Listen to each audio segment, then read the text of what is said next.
नमस्कार छात्रों, सुप्रभात। एसवाई बीएससी उत्तीर्ण होकर आप लोगों ने तृतीय वर्ष कला में प्रवेश लिया है। आपका महाविद्यालय और हिंदी विभाग की ओर से मैं आपका हार्दिक स्वागत करता हूँ। आज हम लोग तृतीय वर्ष कला के लिए कौन सा पाठ्यक्रम सावित्रीबाई फुले पुणे विश्वविद्यालय से रखा गया है, इसके बारे में हम लोग जानकारी लेने वाले हैं। अब तक हमने एफवाई में कहानियाँ देखी, कुछ कविताएं देखी, कुछ व्याकरण का अंश देखा। एसवाई बीए में हमने कुछ कहानियाँ देखी, कविताएं देखी, कुछ व्याकरण का है पाठ्य पुस्तकेतर पाठ्यक्रम के अंतर्गत पारिभाषिक शब्दावली या शब्द युग्म या पत्रों के अलग अलग प्रकार या विज्ञापन लेखन, इसके आधार पर हमने पढ़ाई की है। अब तृतीय वर्ष कला में हम लोग एक अलग ही साहित्य का परिचय करने वाले हैं या हमें दिया गया है पाठ्यक्रम में, वो है आत्मकथांश। और जो आपको किताब रखी गई है पुणे विश्वविद्यालय की ओर से या सावित्रीबाई फुले पुणे विश्वविद्यालय की ओर से, उस किताब का नाम जो है वो है सृजन संदर्भ और मैं। ये प्रतिलिपियां हमारी इसकी किताबें जो है आपको लाइब्रेरी में बहुत सारी संख्या में स्थित है। इसका संपादन डॉक्टर पीवी कोटमे और डॉक्टर VN भालेराव जी ने किया है। ये प्रथम सत्र के लिए आपके लिए रखा गया है। अब हम लोग देखते हैं कि ये आत्मकथांश यानी क्या है। हम लोगों ने अभी तक देखा कि कहानी के मतलब साहित्य के जितने सारे प्रकार है उसमें हम लोगों ने कहानी देखी है, उपन्यास का थोड़ा बहुत परिचय किया है, नाटक कैसे होते हैं, एकांकिका कैसे होती है, ऐसे इसके इस साहित्य की इकाई के बारे में हम लोगों ने जानकारी अच्छी तरह से प्राप्त की है। अब सृजन संदर्भ और मैं, ये जो आत्मकथांश है इसमें और भी आत्मकथांश जो है रखे गए हैं या और भी आत्मकथांश इसमें दिए गए हैं। लगभग 14-15 आत्मकथांश का संपादन इसमें है, लेकिन हमें जिन आत्मकथांश को देखना है उनकी संख्या मात्र 8 है। वो आत्मकथांश कौन से है, इसका परिचय मैं आपके साथ करने जा रहा हूँ। देखिए, तृतीय वर्ष कला हिंदी सामान्य G3 में यह बात आती है। प्रथम सत्र में हम लोगों को देखना है पहला आत्मकथांश जो है वो है मेरा जीवन और इसके लेखक जो है प्रेमचंद है। दूसरा आत्मकथांश है क्या भूलूं क्या याद करूं, ये हरिवंश राय बच्चन जी का आत्मकथांश है। तीसरा आत्मकथांश है टुकड़े टुकड़े दास्तान, जिसके लेखक है अमृतलाल नागर। नंबर 4 का आत्मकथांश है जो कहा नहीं गया, इसकी लेखिका है कुसुम अंसा। नंबर 5 का आत्मकथांश हम लोगों को देखना है जिसका नाम है शब्द काया और उसकी लेखिका है सुनीता जैन। नंबर 6 पर है गुमशुदा दोष की तलाश और इसके आत्मकथांशकार है श्रीमती सुधा अरोड़ा जी। और नंबर 7 का आत्मकथांश है अपने अपने पिंजरे, इसके लेखक है मोहनदास नैमिषराय। और 8 और अंतिम आत्मकथांश जो है वह है संतप्त, एक दलित कथा है जिसके आत्मकथांश का लेखक है सूरजपाल चौहान। हम लोग देखते हैं कि ये आत्मकथांश एक नया विभाग जो है आपके लिए इस बार जो है पाठ्यक्रम में दिया गया है या सावित्रीबाई फुले पुणे विश्वविद्यालय में हमारा हिंदी अध्ययन मंडल जो है उन्होंने इस पाठ्यक्रम के लिए जो है इस किताब को जो है संपादन किया है या ये आत्मकथांश हमारे पाठ्यक्रम के लिए रखे गए हैं। अब इसमें क्या होता है, आत्मकथांश में हम लोग उदाहरण के तौर पर अगर देखें, पहला आत्मकथांश है हमारा मेरा जीवन, जिसके लेखक प्रेमचंद है।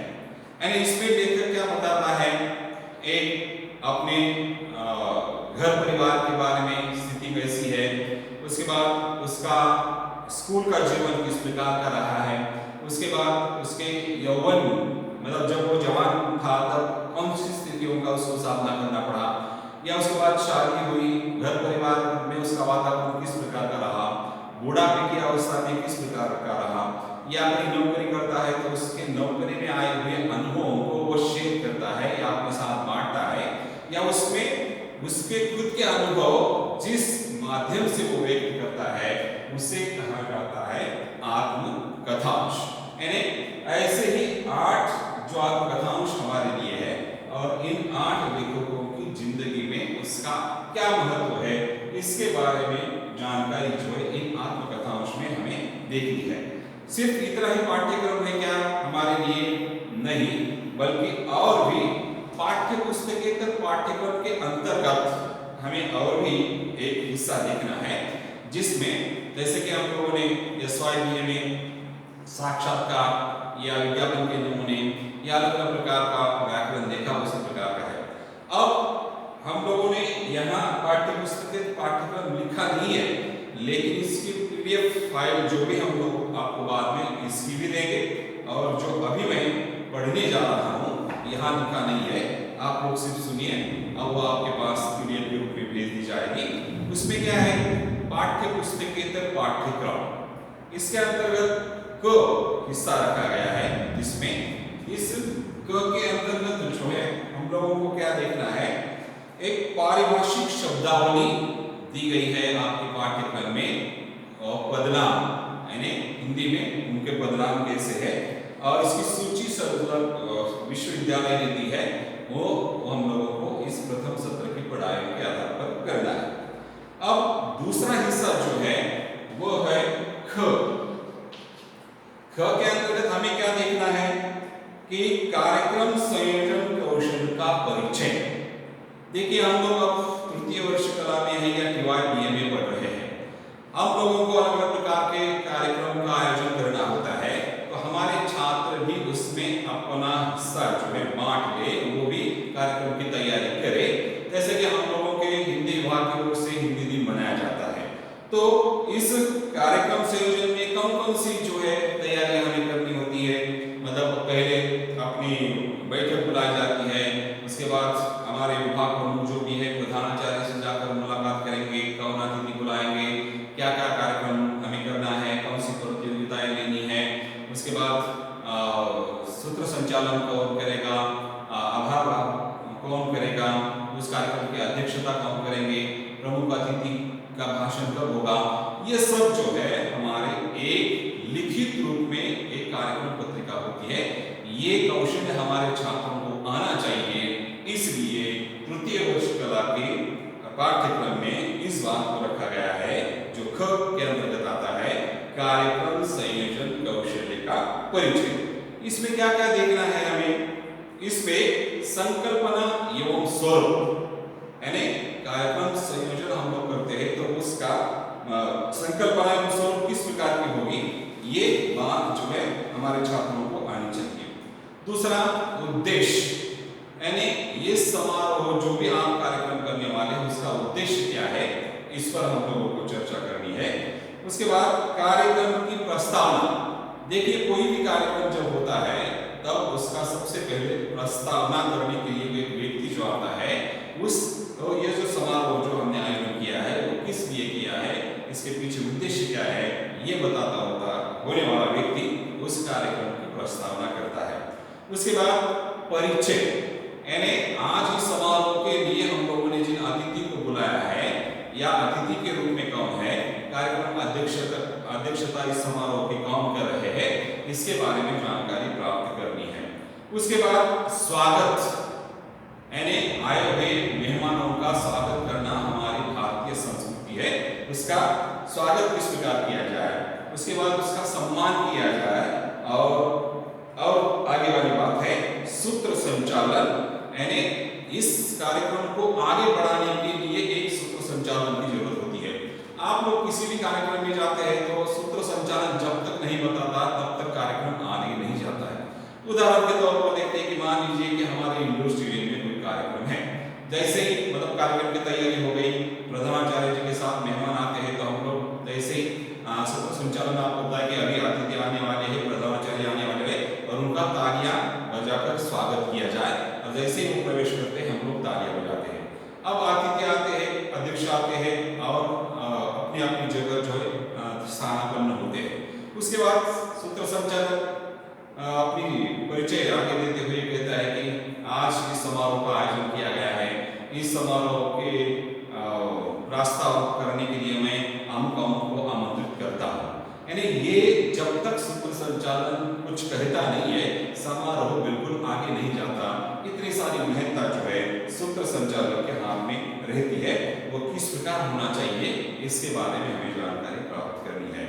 अभिमत यानी अब मान लीजिए कि समारोह के प्रस्तावना होती है, उसके बाद प्रमुख अभिवक्ता जो है मतलब जिस लोगों को हमने मतलब बुलाया है मेहमान के रूप में, वो व्यक्ति जो है अपना भाषण करता है। उसके बाद समारोह के अध्यक्ष जो है वो भाषण देते हैं और उसके बाद कार्यक्रम समाप्त होता है।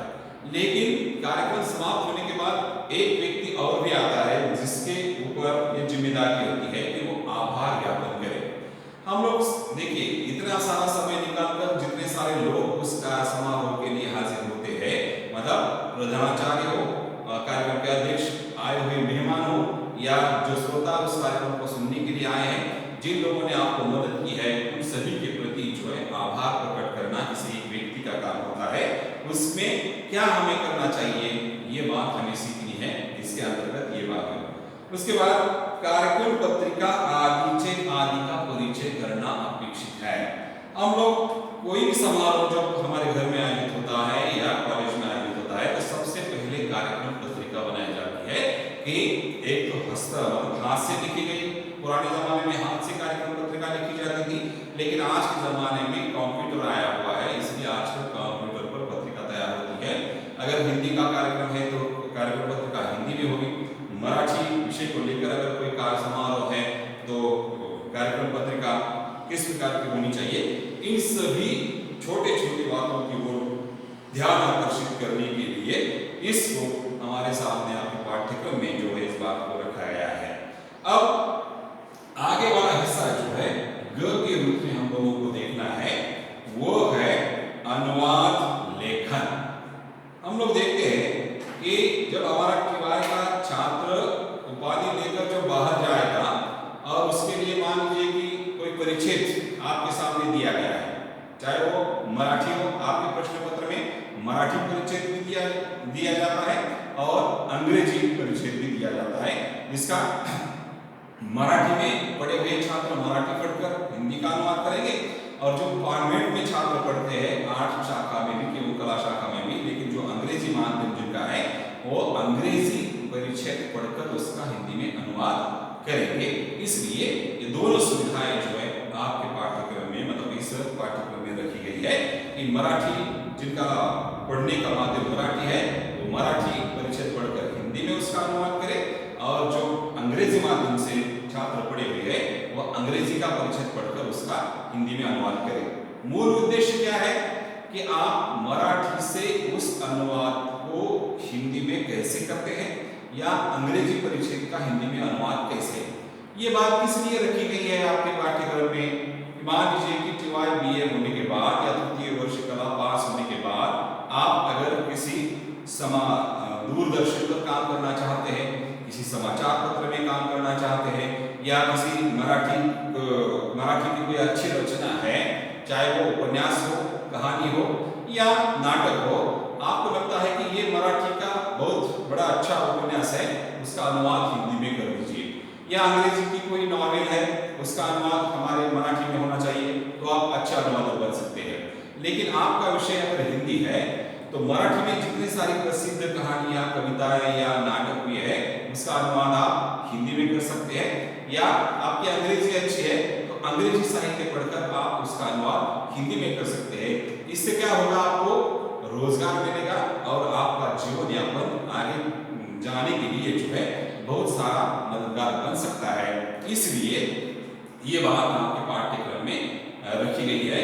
रोजगार पर छात्र हमारा आगे जाकर उपाधि के उसके हाथ कुछ ना कुछ कौशल जो है होना चाहिए, इस बात को लेकर जो है ये बात हमारे पाठ्यक्रम में रखी गई है। देखिए अब शायद मुझे लगता है कि प्रथम सत्र में हम लोगों को क्या लिखना है इसके बारे में आप लोगों को जानकारी मिली होगी कि प्रथम सत्र में हमें ये 8 जो आत्मकथांश है इसके बारे में हमें जानकारी प्राप्त करनी है। और पाठ्य पुस्तकेतर पाठ्यक्रम के अंतर्गत क जो पहला हिस्सा है उसमें पारिभाषिक शब्दावली जो आपको ऑलरेडी दी गई है उस मतलब 50 उन्हीं में से हम लोगों को परीक्षा के लिए पूछे जाते हैं वो देखनी है। दूसरा हिस्सा था ख, वो था कार्यक्रम संयोजन कौशल्य का परिचय, उसके बारे में बहुत सारे विस्तार से जानकारी चलते चलते परिचित मतलब ऊपरी तौर पर जानकारी आप लोगों को दी गई है। और तीसरा हिस्सा जो है ग के रूप में वो है अनुवाद लेखन, इसमें मराठी परिच्छेद का आपको हिंदी में अनुवाद करना होगा या अंग्रेजी परिच्छेद का आपको हिंदी में अनुवाद करना होगा। यानी अनुवाद कौशल्य, कार्यक्रम संयोजन का कौशल्य आपके हाथ तृतीय वर्ष कला की उपाधि जब आप लेंगे ये आपके हाथ में होना चाहिए। इस बात के लिए जो है इस पाठ्यक्रम में ये बात जो है आपके पास रखी गई है। अब इस तासिका में हम लोग सिर्फ हिंदी के पाठ्य मतलब आपके लिए पाठ्यक्रम कौन सा रखा गया है इसके बारे में भी मैंने जानकारी देने का प्रयास किया है। जब हम दूसरी तासिका में जब आएंगे तब हम अपनी शुरुआत जो है प्रेमचंद का आत्मकथांश जो है पहला मेरा जीवन उसके बारे में हम लोग जानकारी देंगे। धन्यवाद।